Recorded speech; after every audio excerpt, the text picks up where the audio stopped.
Hello everyone. आज हम लोग अकाउंटिंग फॉर जीएसटी करने वाले हैं। अकाउंटिंग फॉर जीएसटी का आपका दो वीडियो आएगा। तो ये पहला हमारा है बेसिक्स और उसके साथ कुछ जर्नल एंट्रीज भी होगा। अगर आपको जर्नल एंट्रीज डायरेक्ट देखने हैं तो आप आगे फॉरवर्ड कर सकते हो वीडियो को, और बाकी आपको अगर बेसिक्स से पढ़ने हैं तो आप यहाँ से सुनो। देखो, सबसे पहला कि टैक्स किसे कहते हैं। टैक्स का मतलब क्या हो गया। टैक्स इज अ मैंडेटरी फी और फाइनेंशियल चार्ज लिवाइड या फिर charge by any government on individual और एन ऑर्गेनाइजेशन। तो जब भी गवर्नमेंट एक फिक्स्ड चार्ज, एक फिक्स्ड फाइनेंशियल चार्ज क्या करती है, लेती है किससे, तो इंडिविजुअल से या फिर किसी ऑर्गेनाइजेशन से, जब वो चार्ज करती है एक फिक्स्ड फी, ठीक है, तो उसे ही क्या कहते हैं, टैक्स कहते हैं। अब टैक्स दो तरह का हो जाता है, एक होता है डायरेक्ट टैक्स और दूसरा होता है इनडायरेक्ट टैक्स। डायरेक्ट टैक्स का मतलब क्या हो गया, ऐसा टैक्स जिसका where incidence and impact of taxation fall on the same entity. यानी कि क्या हो रहा है कि जिसपे वो चार्ज हो रहा है उसी को पे करना है, यानी लाइबिलिटी भी उसी पे आ जाएगा। ठीक है, कि जिसपे वो टैक्स लगा है उसी को वो टैक्स गवर्नमेंट को पे करना पड़ेगा, उसके बिहाफ में कोई और अदर पर्सन पे नहीं कर सकता है। ऐसे टैक्स को डायरेक्ट टैक्स कहते हैं। तो इसका एग्जांपल इनकम टैक्स हो गया, प्रॉपर्टी टैक्स हो गया। अब इनकम टैक्स का एग्जांपल आप समझ लो। सपोज कर लो कि आप कहीं आप अर्न कर रहे हो, आपको सैलरी मिल रहा है, ठीक है, तो सैलरी मिल रहा है 50,000 पर मंथ। तो 50,000 पर मंथ आपको जब सैलरी मिल रहा है तो ये इनकम टैक्स में आ जाएगा, कि इस पे इनकम टैक्स लगेगा कि आपका इनकम जनरेट हो रहा है सैलरी से। तो अब इनकम टैक्स यानी कि आप पे जब चार्ज हुआ है तो आप ही को गवर्नमेंट को डायरेक्टली पेमेंट करना पड़ेगा, आपके बिहाफ में कोई और अदर पर्सन नहीं कर सकता है। और दूसरा है इनडायरेक्ट टैक्स। तो इनडायरेक्ट टैक्स में इंसिडेंस और इम्पैक्ट दोनों अलग अलग पर्सन पे होता है।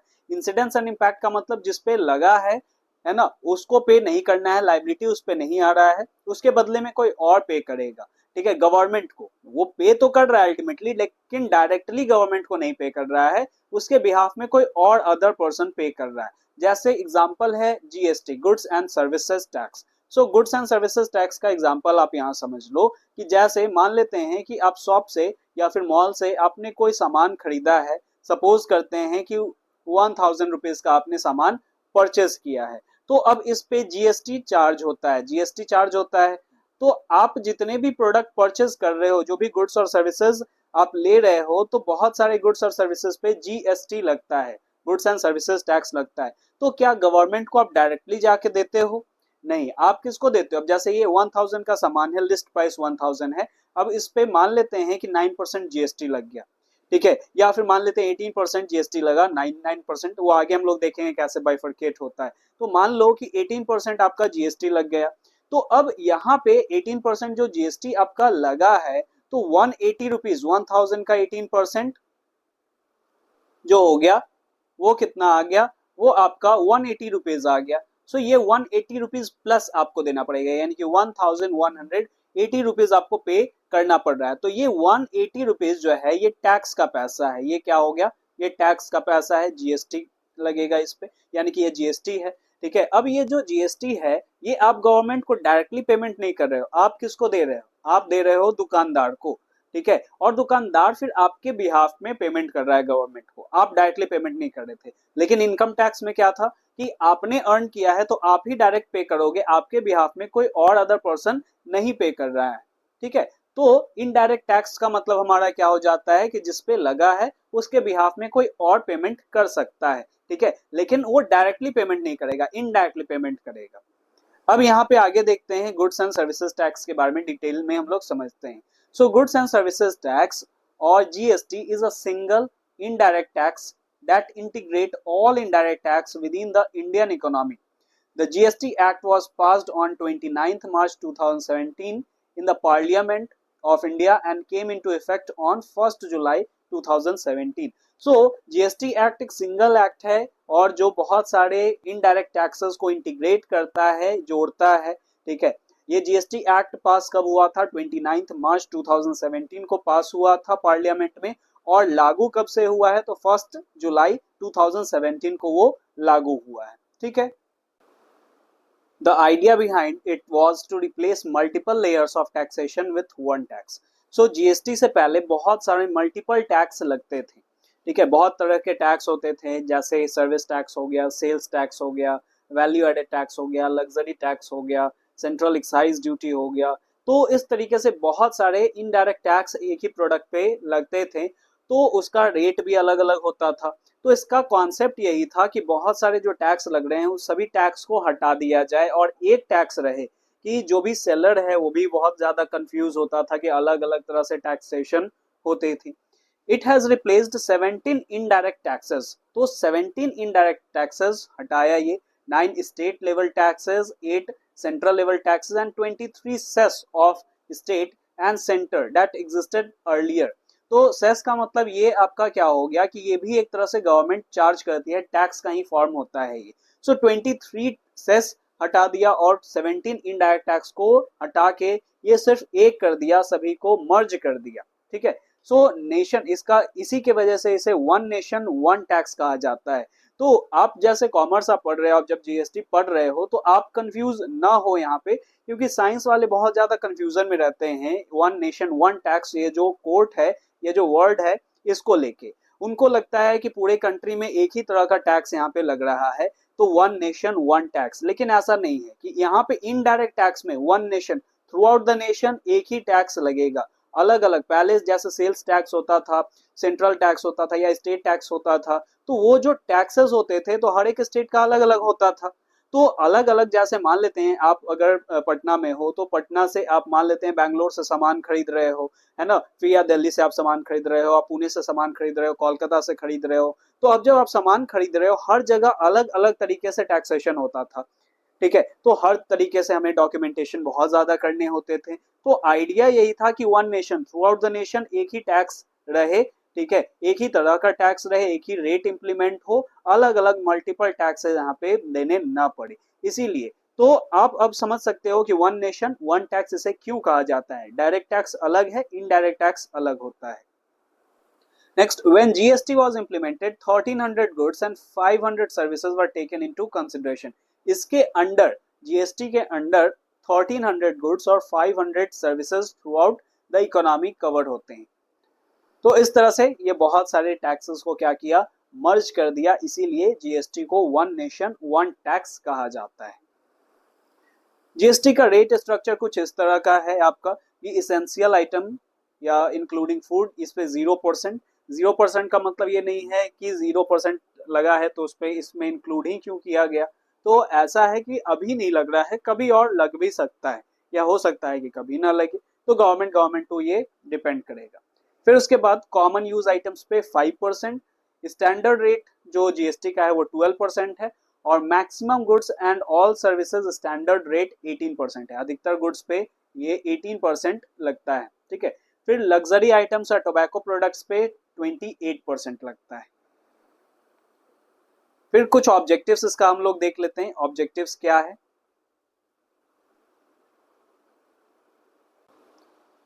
तो जीएसटी के कुछ ऑब्जेक्टिव्स हैं और कुछ कैरेक्टरिस्टिक्स है, वो हम लोग देख लेते हैं। सो यहाँ पे देखो, सबसे पहला, developing common national market by having one indirect tax. तो बहुत सारे तरह के टैक्स थे हम लोगों ने देखा, तो यहाँ पे एक है कि कॉमन नेशनल मार्केट बनाया जाए, कि सभी इनडायरेक्ट टैक्स को मर्ज करके। Removing cascading effects of indirect taxes. तो पहले क्या होता था कि बहुत सारे तरह के टैक्स लगते थे, तो जैसे एक ही गुड्स पे मल्टीपल टैक्सेस लगते थे, मल्टीपल टैक्स लग जाता था। तो सेंट्रल एक्साइज ड्यूटी एक बार लगता था, फिर स्टेट का सेल्स टैक्स लग जाता था।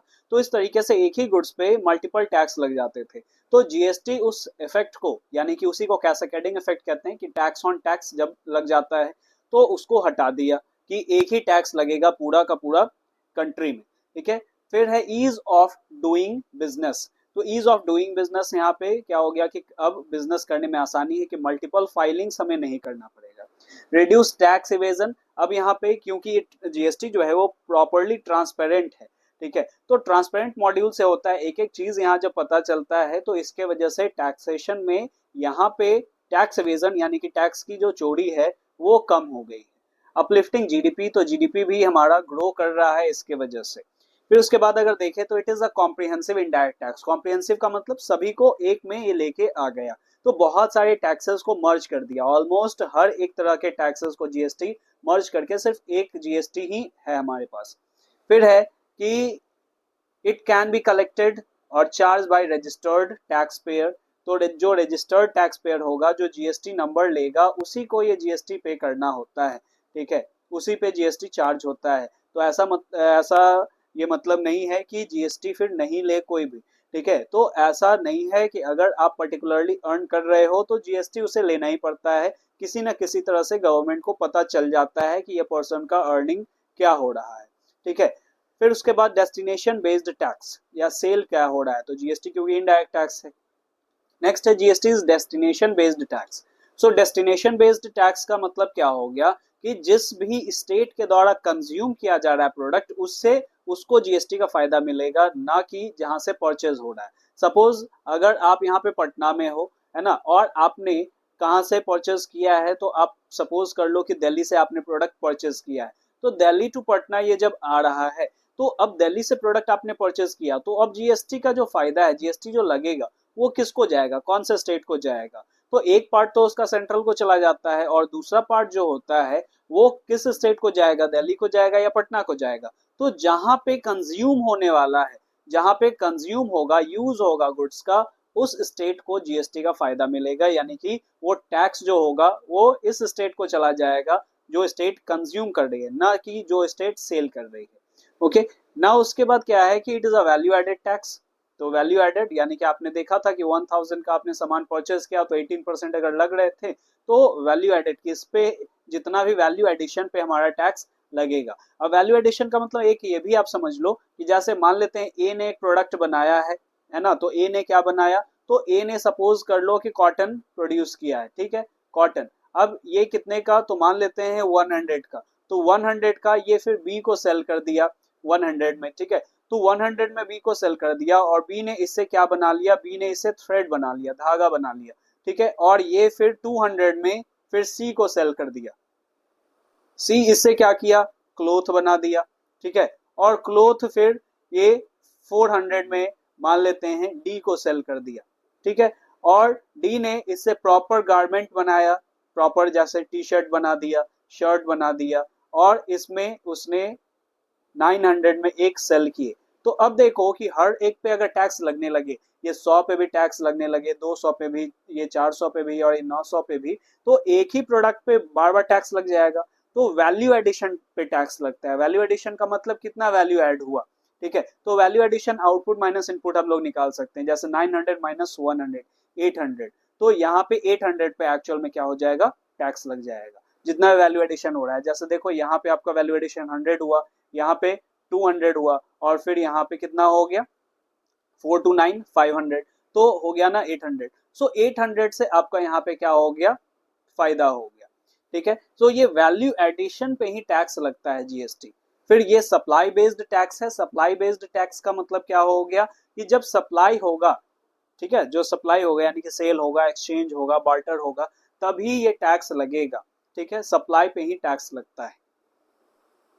Next, usually GST paid on purchase of goods, that is input GST, is not cost for the purchaser but is an asset because it can be set off against GST collected. So यहाँ दो word है, GST collected and GST paid, ये बात समझो। अब जैसे मान लेते हैं कि एक यहाँ पे एक पर्सन है, ठीक है, और ये सप्लायर है, ठीक है, ये है, ये मान लेते हैं ए है, और ये है एस, एस सप्लायर है, ठीक है। अब एस सप्लायर है, तो ए अगर एस से गुड्स परचेज कर रहा है, तो ए अगर गुड्स परचेज कर रहा है इससे एस से, तो एस से अब परचेज कर रहा है तो जीएसटी पे करेगा, क्योंकि डायरेक्ट वो गवर्नमेंट को नहीं पे करेगा। अब ये क्या करेगा, जीएसटी पे करेगा इसको, और फिर एस जीएसटी गवर्नमेंट को टैक्स पे करेगा। तो यहाँ पे जब ये ए ने परचेज किया है, ए ने क्या किया, परचेज कर लिया है गुड्स, तो ए ने परचेज किया है गुड्स, तो जीएसटी यहाँ पे ये क्या करेगा, पे करेगा। तो जब जीएसटी पे किया जाता है, जीएसटी पेड, तो इसे इनपुट जीएसटी का नाम देते हैं, ठीक है, इसे क्या कहते हैं, इनपुट। जब जीएसटी पे होगा तो उसे इनपुट का नाम देते हैं। और जब मान लेते हैं ए ने सेल किया है किसको, तो सी को, कस्टमर को सेल किया, तो ए ने सी को जब सेल किया तो जो सी होगा, कस्टमर होगा, वो क्या करेगा, जीएसटी पे करेगा, है ना, पैसे वो जो पे करेगा उसमें जीएसटी भी इंक्लूडेड रहेगा। तो अब यहाँ पे सी क्या कर रहा है, जीएसटी पे कर रहा है ए को। तो ए का अगर हम लोग बिजनेस देखें तो ए ने एस को क्या किया है, जीएसटी पे किया है, और यहाँ पे सी से जीएसटी कलेक्ट किया है। ठीक है, सी से क्या किया है, सी कस्टमर है तो सी से कलेक्ट किया है। तो जब जीएसटी कलेक्ट किया जाता है तो उसके लिए वर्ड यूज होता है आउटपुट। जीएसटी कलेक्टेड के लिए क्या होता है, वर्ड आउटपुट यूज होता है। और जीएसटी पेड के लिए कौन सा वर्ड यूज होता है, इनपुट यूज होता है। अब यहाँ पे बात समझो कि जीएसटी पेड जो है वो हमारा खर्च नहीं है। यहाँ पे क्या बोला गया कि GST paid on purchase is not a cost. ठीक है, कि हमने एस को क्या किया, हमने एस को जीएसटी पे किया तो हमारा खर्च नहीं है। ठीक है, खर्च क्यों नहीं है कि यहाँ पे अब तीन पार्टी हो गया ना। आप यहाँ पे समझो, अभी अभी के एग्जाम्पल के थ्रू, आप अभी समझ लो तीन पार्टी हो गया यहाँ पे। मेन हो गया ए, मेन हो गया यहाँ पे ए, फिर एस हो गया सप्लायर और सी हो गया कस्टमर। ठीक है, अब यहाँ पे ए ने जीएसटी क्या किया है, एस को पे किया है, और सी से जीएसटी क्या किया है, कलेक्ट किया है। ठीक है, सी से कलेक्ट किया है। तो अब यहाँ पे जो जीएसटी है, जीएसटी किसका खर्च है, जीएसटी किसका खर्च है, जीएसटी अल्टीमेट कंज्यूमर का खर्च होता है। तो ना ही यहाँ पे ए कंज्यूमर है और ना ही एस कंज्यूमर है, तो यहाँ कंज्यूमर कौन है, सी है। ठीक है, तो अल्टीमेटली सी ही देगा, जो भी टैक्स का पैसा होगा वो सी देगा गवर्नमेंट को, लेकिन यहाँ इनडायरेक्टली जा रहा है। ठीक है, तो इनडायरेक्टली कैसे जा रहा है, सी देगा ए को, ए भी अपना कुछ सर्टेन जीएसटी पे करेगा, और वो भी जो परचेस करके लाया था वो एस को दे देगा, अब एस भी जीएसटी पे करेगा। ठीक है, तो यहाँ पे जो जीएसटी पे किया गया ए के द्वारा, ए के द्वारा जो जीएसटी ये वाला पे किया गया है, ये जो जीएसटी है, ये जीएसटी कैसा जीएसटी हो जाएगा, जीएसटी पेड। और जीएसटी पेड कॉस्ट नहीं है, खर्च नहीं है। क्यों, क्योंकि इसने जो दिया है, सी ने जो दिया है उसी से सेट ऑफ होगा। ठीक है, कि कितना हम खरीद के लाए थे, कितना सेल किए, और सेल पे हमें कितना मिला है। तो वही चीज जीएसटी यहाँ पे क्या हो जाता है, जीएसटी को कॉस्ट नहीं माना जाता है, एसेट माना जाता है। जीएसटी जो पे किया गया वो क्या है, एसेट है, क्योंकि आगे चल के वो सेट ऑफ हो जाएगा। उसी तरह से जीएसटी कलेक्टेड, सी के द्वारा जो जीएसटी कलेक्ट हुआ है वो अब ए का इनकम नहीं है, वो लाइबिलिटी है कि वो पे करना है, गवर्नमेंट को पे करना है। ये खुद अपने पॉकेट में नहीं रख लेगा। 1000 का सामान पे 180 रुपए जब ये टैक्स चार्ज किया है, तो ये टैक्स जो होगा वो किसका है, वो गवर्नमेंट का है, ये खुद अपने पॉकेट में नहीं रखेगा। ठीक है, इसीलिए जीएसटी कलेक्टेड को क्या कहा जाता है, लाइबिलिटी कहा जाता है, उसे इनकम नहीं माना जाता है। फिर है following goods and services are exempt from levy of GST. तो इन सभी कुछ पे जीएसटी नहीं लगते हैं, ये आप देख लो कौन कौन से पे। तो payment of wages and salaries, supply of services to government और embassies of other countries, electricity या वाटर बिल्स पे जीएसटी नहीं लगता है, एजुकेशनल सर्विसेज पे जीएसटी नहीं लगता है, हेल्थ सर्विसेज पे जीएसटी नहीं लगता है, फिर interest paid, payable, received, receivable, इस पे जीएसटी नहीं लगेगा, ट्रैवलिंग एक्सपेंस पे जीएसटी नहीं लगेगा, कैपिटल इंट्रोड्यूस्ड बाय प्रोप्राइटर, इस पे जीएसटी नहीं लगेगा। और एक है कि पेट्रोलियम प्रोडक्ट्स पे भी या अल्कोहल, इन सभी पे जीएसटी नहीं लगता है, कुछ और टैक्सेस लगते हैं। पेट्रोलियम प्रोडक्ट्स जो हो गए, पेट्रोल हो गया, डीजल हो गया, तो इस पे जीएसटी अभी भी नहीं जीएसटी लगता है, उस पे कुछ अलग tax, sales tax, central excise, ये सभी चार्ज होता है। ठीक है, इसीलिए जो पेट्रोलियम होते हैं, पेट्रोल प्रोडक्ट्स होते हैं, तो वो हर एक स्टेट में अलग अलग उसका प्राइस हो सकता है। ठीक है, तो उन सभी पे जीएसटी नहीं लगता है, कुछ और टैक्सेस लगते हैं। फिर जीएसटी तीन तरह का हो जाता है। अब यही चीज आपको काम आएगा आगे जर्नल एंट्रीज में। ठीक है, तो यहाँ पे समझो कि तीन तरह का जीएसटी हो जाता है। तीन तरह का जीएसटी क्या क्या हो गया, एक जीएसटी है central goods and services tax, CGST, और दूसरा होता है state goods and services tax, SGST, और तीसरा है integrated goods and services tax, IGST. अब दोनों में अंतर क्या है, तो तीनों में अंतर क्या है, तो आप ये चीज समझ लो पहले कि एक होता है ना इंट्रा स्टेट सप्लाई, और एक होता है इंटर स्टेट सप्लाई। ये हो गया इंट्रा। ठीक है, इंट्रा स्टेट। अब इंट्रा स्टेट का मतलब क्या हो जाता है और इंटर स्टेट का मतलब क्या होता है, तो जब भी इंट्रा बोला जाए, इंट्रा का मतलब विद इन सेम स्टेट, तो जब भी ट्रांजैक्शन जो है एक सेम स्टेट में हो रहा है, जैसे मान लेते हैं बिहार, तो अगर बिहार का ही हम बात करें तो बिहार में जितने भी अलग अलग जो सिटीज हैं, जिले हैं, तो उनके ही बीच में क्या हो रहा है, ट्रांजैक्शन हो रहा है। जैसे पटना टू मुजफ्फरपुर, आरा, है ना, गया, बक्सर, ये सभी में अगर हो रहा है तो विद इन बिहार ही है ये चीजें। तो अगर बिहार में ही सब कुछ अगर ट्रांजैक्शंस हो रहा है, बिहार में ही अगर ट्रांजैक्शंस हो रहे हैं, तो ऐसे ट्रांजैक्शंस को क्या कहा जाएगा, इंट्रा स्टेट ट्रांजैक्शन या इंट्रा स्टेट सप्लाई कहा जाएगा। वहीं पे अगर बिहार से बाहर, जैसे मान लेते हैं दिल्ली हो गया, मुंबई हो गया, बैंगलोर हो गया, तो इस तरीके से इन सभी में अगर होगा ट्रांजैक्शंस तो उसे इंटर स्टेट कहा जाएगा, उसे इंटर स्टेट। तो सेम स्टेट होगा तो इंट्रा स्टेट, और मल्टीपल अलग अलग स्टेट्स में होंगे तो intra states, sorry inter state. ठीक है, अब यहाँ पे देखो, जब भी इंट्रा स्टेट होगा यानी कि एक ही स्टेट में, सेम ही स्टेट में जब ट्रांजैक्शंस हो रहे हैं, जब सप्लाई हो रहा है, तो ये दो तरीके के टैक्स लगेंगे, CGST एंड SGST। तो इसका लाइव एग्जांपल आप देख सकते हो कहाँ पे, तो आप कोई भी सामान परचेस करने चले जाओ, कोई मॉल में चले जाओ, कोई बड़े शॉप में चले जाओ जहाँ पे GST चार्ज होता हो, है ना, GST नंबर जो लिया हुआ रहेगा वो आपको पक्का बिल भी देगा। उस बिल में आप देख सकते हो कि जब भी आपने जो भी सामान परचेस किया, जैसे 1000 का आपने सामान परचेस किया या जो भी अमाउंट आपने परचेस किया, तो उस पर GST लगता है। तो दो GST, एक CGST और एक SGST। तो CGST वाला पार्ट सेंट्रल को चला जाता है, सेंट्रल गवर्नमेंट को चला जाता है, और स्टेट GST वाला पार्ट स्टेट गवर्नमेंट को चला जाता है। ठीक है, अब यहाँ पे आप देखो कि इसमें क्या होता है, जैसे GST अगर बोले कि 18% GST है, तो CGST 9% हो जाएगा और SGST भी 9% हो जाएगा, दोनों बराबर बराबर बटता है।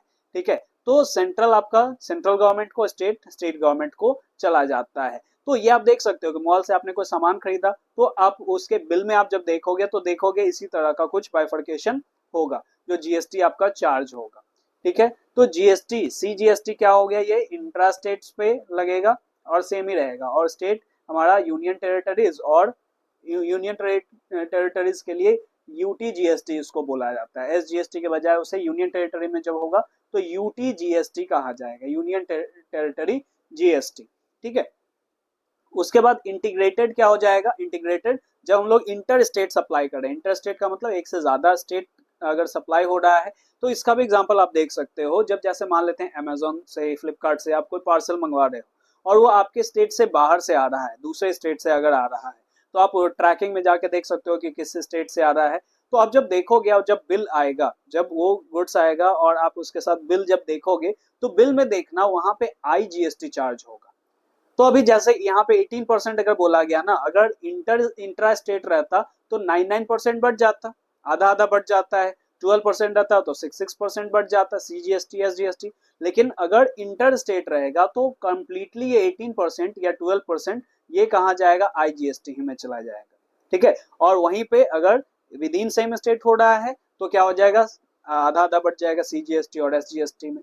ठीक है, फिर ये इंटीग्रेटेड है, तो इंटीग्रेटेड GST, तो इसमें भी इंटरनल कैलकुलेशंस होते हैं, वो हमें नहीं पढ़ने हैं कि इंटरनल आधा पैसा चला जाता है सेंट्रल को, फिर आधा स्टेट को। तो कौन से स्टेट को जाता है, जहां पे कंजम्पशन होता है उस स्टेट्स को। अब आ जाते हैं हम लोग अकाउंटिंग प्रोसीजर, हम अपने अकाउंटिंग प्रोसीजर पे आ जाते हैं कि क्या क्या जर्नल एंट्रीज किस किस चीजों के लिए होता है।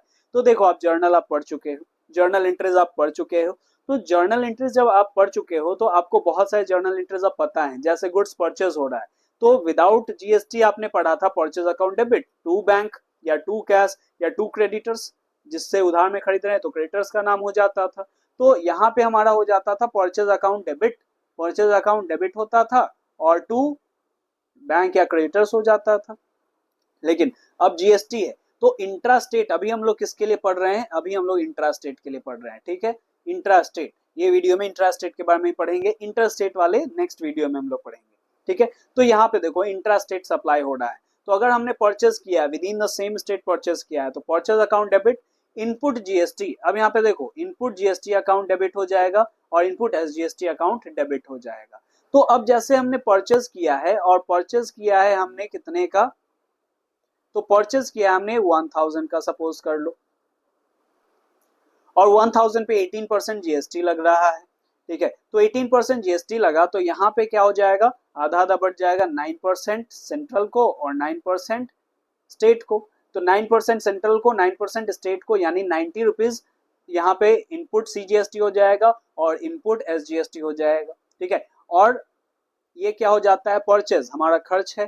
ठीक है, तो खर्च पे GST हम क्या करेंगे, पे करते हैं, हमने परचेज करके लाया है तो हमने क्या किया, पे किया है, तो इनपुट का मतलब क्या होता है, जीएसटी पेड, ठीक है, तो इनपुट यहाँ पे जीएसटी पेड हो गया। तो अब जैसे यहाँ पे अगर अमाउंट हम लोग डालेंगे तो 1000 का तो गुड्स लिस्ट प्राइस हो गया, उस पे सीजीएसटी हमारा लग रहा है, तो इनपुट सीजीएसटी कितना लग रहा है, तो सीजीएसटी सपोज कर लो यहाँ पे हमारा लग गया कितने का, तो सीजीएसटी यहाँ पे अभी 90 रुपीज का लगा था ना, 90 रुपीज, और यहाँ पे एसजीएसटी भी 90 रुपीज, और टू बैंक जो होगा या टू क्रेडिटर जो होगा 1180 हो जाएगा, ठीक है, 1180, ये ध्यान रखना है। उसी तरह से अगर हमने सेल किया, परचेज किया उसका तो देख लिया, सेल अगर किया है तो क्या हो जाएगा, बैंक अकाउंट या debtor account debit to sales account, और सेल्स पे ही यहाँ पे क्या हो जाएगा, आउटपुट यानी कि जीएसटी कलेक्टेड, ये टू आउटपुट, ठीक है, ये हमारा लाइबिलिटी बना, इनकम नहीं है, लाइबिलिटी है, इसीलिए यहाँ पे to output CGST, to output SGST account हो गया। तो उस पे भी वही कि लिस्ट प्राइस जो होगा उस पे जीएसटी लगता है। जैसे यहाँ पे मान लेते हैं कि 1000 का अगर था सेल्स, तो 1000 पे फिर 9% लग जाएगा। इसका हम लोग क्वेश्चंस भी देखेंगे आगे। फिर देखो परचेज रिटर्न्स, तो परचेज रिटर्न में यहाँ पे क्या हो गया हमारा, परचेज रिटर्न के लिए creditor account debit to purchase return करते थे, और बस यहाँ पे परचेज रिटर्न जो हुआ तो क्योंकि परचेज पे इनपुट हुआ था तो यहाँ पे इनपुट को हम लोग क्या किए, क्रेडिट कर दिए, to input CGST to input SGST, यहाँ पे एसजीएसटी होगा, थोड़ा सा एरर हो गया, ठीक है। फिर टू सेल्स रिटर्न के लिए हमारा क्या हो जाएगा, तो सेल्स रिटर्न अकाउंट डेबिट, फिर उसके बाद output CGST account debit, output SGST account debit to debtors. फिर उसके बाद परचेज ऑफ फिक्स्ड एसेट्स, हमने अगर फिक्स्ड एसेट्स परचेज किया है तो उसके लिए क्या एंट्री हो गया, fixed assets account debit, input CGST, input SGST debit to bank. Expenses कोई है तो एक्सपेंसेस, जो भी एक्सपेंसेस होगा जैसे सैलरी, रेंट, सैलरी पे तो लगता नहीं है, रेंट, तो rent account debit, input CGST account debit, input SGST account debit to bank. फिर इनकम, कोई इनकम है जैसे कमीशन, तो यहाँ पे क्या हो गया, bank account debit to commission account to output CGST to output SGST account. For goods withdrawn by proprietor, तो प्रोप्राइटर अगर पर्सनल यूज के लिए अगर विड्रॉ कर रहा है तो क्या हो जाएगा, drawing account debit to purchase account, यहाँ पे क्योंकि गुड्स विड्रॉ कर रहा है तो इसीलिए to purchase account, to input CGST to input SGST account. फिर for goods given free sample, loss of goods by fire या goods stolen, so advertisement account debit, free sample के लिए जो होता है, लॉस बाय फायर हुआ तो loss by fire, loss by theft तो loss by theft, to purchase account, to input CGST to input SGST account. और सेट ऑफ के लिए ये है हमारा, तो सेट ऑफ जो होगा तो आउटपुट का मतलब क्या हो जाता है, आउटपुट का मतलब जीएसटी कलेक्टेड, और इनपुट का मतलब जीएसटी पेड, तो जीएसटी पेड जीएसटी कलेक्टेड से हमारा सेट ऑफ होगा। तो जीएसटी यहाँ पे आउटपुट सीजीएसटी इनपुट सीजीएसटी के साथ सेट ऑफ होता है, और आउटपुट एसजीएसटी इनपुट एसजीएसटी के साथ सेट ऑफ होता है। तो आउटपुट का मतलब कलेक्टेड हुआ और इनपुट का मतलब पेड हुआ। तो अब यहाँ पे मान लेते हैं कि आउटपुट हमारा जो है कि अभी तक हमने यहाँ पे क्या किया है, 100 कलेक्ट किया है, ठीक है, तो हम जितना कलेक्ट करेंगे उतना तो गवर्नमेंट को हमें देना है, ठीक है। तो अगर हमने अभी तक मान लेते हैं कि जीएसटी आउटपुट जीएसटी हमारा 500 है, और हमने इनपुट जो है वो अभी तक जो पे कर रखा है वो 400 पे कर रखा है, तो यहाँ पे क्या हो जाएगा, आउटपुट सीजीएसटी अभी जितना सेट ऑफ हुआ उतना तो सेट ऑफ कर देंगे, ठीक है, जितना सेट ऑफ हुआ उतना तो सेट ऑफ कर देंगे। जैसे यहाँ पे सेट ऑफ 400 से ही सेट ऑफ हो रहा है, तो 400 सेट ऑफ हुआ तो 400 तो सेट ऑफ कर दिए, यहाँ पे भी सेम 400 सेट ऑफ हुआ तो 400 सेट ऑफ कर दिए, और जो बचा 100 रुपया अभी तक हमने नहीं पे किया है, जो कलेक्ट किया हमने वो पे नहीं किया है, तो ये 200 रुपये अब हमें गवर्नमेंट को पे करने हैं, जितना सेट ऑफ हुआ उतना हो गया, और अभी जो नहीं पे किया हमने वो अब हम गवर्नमेंट को पे करेंगे, तो 200 रुपये हम लोग गवर्नमेंट को पे कर देंगे। तो इसको हम लोग क्वेश्चंस के थ्रू देखेंगे, चलो देखते हैं। देखो सो ये क्वेश्चन है हमारा कि pass entry in the books of Priyans limited assuming that all transactions have been entered within Patna and assuming CGST at the rate 6% and SGST at the rate 6%। फिर ये हमारा 2025 का कुछ ट्रांजैक्शन दे रखा है। पहला है purchase of goods for ₹2 lakh on credit, तो क्रेडिट में हमने गुड्स परचेज किया है, तो इसके लिए क्या जर्नल एंट्री हो जाएगा, अभी आपने सीखा।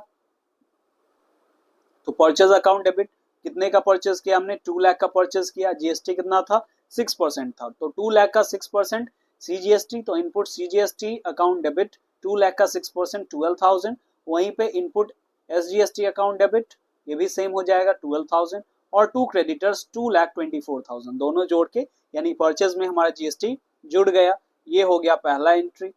फिर उसके बाद देखो दूसरा ट्रांजैक्शन, दूसरा ट्रांजैक्शन हमारा है कि sold goods of ₹3 lakh on credit. So 3 lakh का हमने गुड्स सेल किया है, तो क्रेडिट में सेल किया, तो debtor account debit to sales account, तो सेल्स तो हमारा 3 लाख का है, 6% इस पे जीएसटी लग रहा है, तो 6% 3 लाख का 18,000, और to output CGST to output SGST इस पे भी सेम यहाँ पे हमारा हो गया 6%, तो 18 36 3 लाख 36,000 यहाँ पे हो गया डेटर्स वाले अकाउंट में। फिर तीसरा हमारा ट्रांजैक्शन कहता है कि purchase computer printer for office for 50,000 and payment made by cheque. तो इसके लिए क्या हो जाएगा हमारा ट्रांजैक्शन, तो एंट्री हो जाएगा ऑफिस इक्विपमेंट, ऑफिस के लिए हमने परचेज किया है प्रिंटर कंप्यूटर, तो ऑफिस इक्विपमेंट अकाउंट डेबिट 50,000 का, इस पे जीएसटी लग रहा है कितना, तो 6%, तो 50,000 का 6% आपका हो गया 3,000, ठीक है। फिर उसके बाद इनपुट एसजीएसटी अकाउंट डेबिट 3,000 और टू बैंक ये जोड़ के लिख दिया हमने। फिर उसके बाद क्या है, उसके बाद है हमारा लीगल फी, है ना, उसके बाद लीगल कंसल्टेशन फी, तो लीगल कंसल्टेशन फी, तो लीगल कंसल्टेशन फी देख लो क्या हो गया, तो लीगल कंसल्टेशन फी 10,000, इस पे जीएसटी लगेगा, input CGST account debit 600, input SGST account debit 600, to cash account 11,200।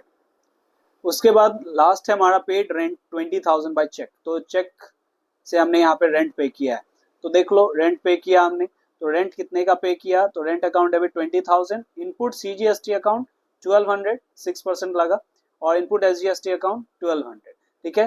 तो अब ये दोनों जोड़ के हमने लिख दिया इधर 22,000 टू बैंक, चेक से पेमेंट किया था। अब लास्ट जो है, तो लास्ट में क्या बोल रहा है, payment made of balance amount of GST, जो भी बैलेंस्ड अमाउंट है, तो यहाँ पे हम लोग एडजस्ट भी करेंगे, यानी सेट ऑफ करेंगे, और फिर जो भी बचेगा वो हम लोग पे करेंगे। तो देखते हैं हमारे पास कितना है। तो देखो सबसे पहले हमें क्या करना है, काउंट करना है जितने भी ट्रांजैक्शंस है ना, तो ये ट्रांजैक्शंस में देख लो हमारे पास क्या क्या है। तो इनपुट सीजीएसटी हमें ये देखना पड़ेगा कि कितना कितना क्या क्या है। इनपुट सीजीएसटी 12,000, ठीक है, ये ध्यान रखो कि इनपुट कहाँ कहाँ गया, तो 12,000 हमारा यह इनपुट सीजीएसटी परचेज में गया 12,000। फिर उसके बाद यहाँ पे 3,000, 12,000 प्लस 3,000 कितना हो गया 15,000, 15,000 और प्लस यहाँ पे इनपुट जीएसटी फिर से लगा ये 600, तो यहाँ पे 12,000 प्लस 3,000 15,000, 15,600 है ना, 15,600 और कहाँ पे लगा हमारा, तो और देखो यहाँ पे हमारा क्या लगा, यहाँ पे भी इनपुट लगा है, तो 15,600 प्लस 1,200 कितना हो गया 15,600 था ना, 15,600 और प्लस 1,200 ये कितना हो गया 16,800। सो 16,800 हमारे पास इनपुट सीजीएसटी कितने का है 16,800 का है। तो इनपुट सीजीएसटी जितना होगा उतना ही इनपुट एसजीएसटी भी होगा, तो 16,800 का इनपुट है हमारे पास। आउटपुट कितना है वो भी देख लेते हैं। तो आउटपुट देखो, आउटपुट हमारे पास यहाँ पे 18,000 दिख रहा है ना, यहाँ पे दिख रहा है ना 18,000 हमारा आउटपुट सीजीएसटी दिख रहा है, और एसजीएसटी भी उतना ही है, और कहीं आउटपुट तो नहीं है। तो आउटपुट हमारे पास कितना है, आउटपुट का मतलब क्या हो गया, अब आपको समझ में आ गया होगा कि आउटपुट का मतलब जीएसटी कलेक्टेड और इनपुट का मतलब जीएसटी पेड। तो हमने कलेक्ट किया है कितना, हमने सेल करके कलेक्ट किया होगा कितना 18,000 हमने कलेक्ट किया है, और अभी तक हमने पे किया, जिससे भी खरीद के लाए होंगे अभी तक हमने पे किया है कितना 16,800, तो बाकी पेमेंट करना पड़ेगा। उसी तरह से आउटपुट एसजीएसटी भी हमारा 18,000 यहाँ पे कलेक्टेड है और पेड सिर्फ और सिर्फ 16,800 है। तो जो भी डिफरेंस आया वो अब हम लोग को क्या करना पड़ेगा, गवर्नमेंट को पे करना पड़ेगा। तो वही जो डिफरेंस आया टू बैंक अकाउंट गवर्नमेंट को पे कर देंगे। तो जितना इनपुट हमारा रहेगा उतना तो सेट ऑफ हो जाएगा, और बाकी का हमें क्या करना पड़ेगा, जीएसटी जो कलेक्ट किया हमने पे करना पड़ेगा, क्योंकि वो हमारा इनकम नहीं होता है। ठीक है, तो ये क्वेश्चन आपको होप सो समझ में आ गया होगा, क्योंकि इसमें हमारा जीएसटी की जितने भी एंट्रीज हैं वो भी है और साथ साथ एडजस्टमेंट भी है, सेट ऑफ भी है। तो ये तो इंट्रा स्टेट का हमने देखा, ये एक क्वेश्चन इंट्रा स्टेट का देखा। तो नेक्स्ट क्लास में हम लोग कुछ डिस्काउंट से रिलेटेड भी क्वेश्चंस देखेंगे और इंटर स्टेट ट्रांजैक्शंस को भी हम लोग कवर करेंगे। तो होप सो आपको समझ में आया होगा, आपको थ्योरीज भी समझ में आई होगी और आप न्यूमेरिकल भी समझे होंगे। फिर भी अगर कहीं पे कोई डाउट है तो आप मुझे डायरेक्टली डीएम कर सकते हो, पूछ सकते हो, मेरे इंस्टाग्राम हैंडल पे आप जा सकते हो जो ये दिया हुआ है, और साथ साथ में इसका लिंक भी आपको डिस्क्रिप्शन में मिल जाएगा। और आप हमारे प्लेलिस्ट को भी चेक कर सकते हो, अलग अलग सब्जेक्ट्स के लिए, अकाउंटेंसी, बिजनेस स्टडीज, इकोनॉमिक्स, सभी के लिए प्लेलिस्ट बने हुए हैं। और जो भी आपके सब्जेक्ट्स हैं, क्लास 11, क्लास 12, हर एक के वीडियोस यहाँ पे आते रहेंगे। तो हमारे चैनल को आप लाइक भी कर दें और सब्सक्राइब भी जरूर करें, ताकि आपको पता चलते रहे कि कौन सा वीडियो आ रहा है और आपका टाइम टू टाइम प्रैक्टिस होता रहे। Okay, thanks for watching, thank you everyone.